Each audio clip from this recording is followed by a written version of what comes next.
Compte personnel de formation, l'État veut faire payer les Français pour bénéficier du compte CPF. Le plan d'économie lancé par le gouvernement a vocation à vaincre l'inflation qui persiste depuis quelque temps. Ce lundi 19 février, le ministre des Comptes publics, Thomas Cazenave, a annoncé les différentes mesures qui s'appliqueront dès cette année. L'État veut faire payer les Français pour bénéficier du compte CPF. Explication dans cet article. Compte personnel de formation, une participation forfaitaire à hauteur de 10%. La déclaration des ministres des Comptes publics et de l'économie est un nouveau coup de massue pour les salariés souhaitant utiliser leur CPF. En effet, selon l'annonce de Bruno Le Maire et Thomas Cazenave, l'État veut mettre en place une participation forfaitaire dès cette année. Bien que le montant du ticket modérateur n'ait pas encore été décidé, il pourrait se situer dans les alentours de 10% des coûts de la formation.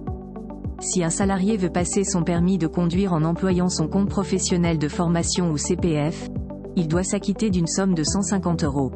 Il existe toutefois une exception à ne pas négliger. Une exonération peut être actée si l'employeur dispose de fonds pour compléter un solde insuffisant.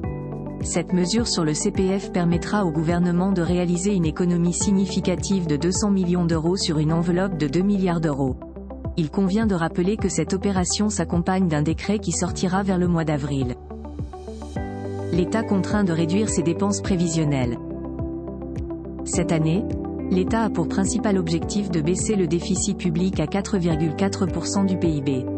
Pour y arriver, il doit réduire la prévision de croissance à 1,1% contre encore 1,4% il y a quelque temps et par conséquent réaliser jusqu'à 10 milliards d'économies supplémentaires.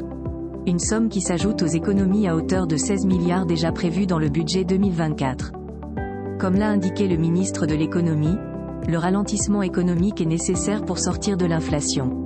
Comme l'a affirmé le ministre des Comptes publics, la moitié des économies seront obtenues en limitant les dépenses du fonctionnement des ministères, à savoir le report des recrutements des fonctionnaires, 700 millions d'euros d'économies, ou encore une baisse de 750 millions sur les achats de l'État.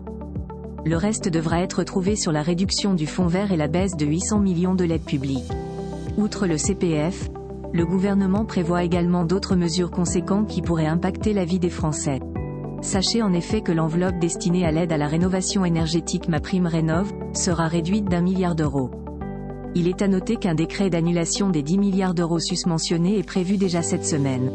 En somme, l'État veut faire payer 10% du reste à charge minimum aux Français qui emploient le CPF pour se former.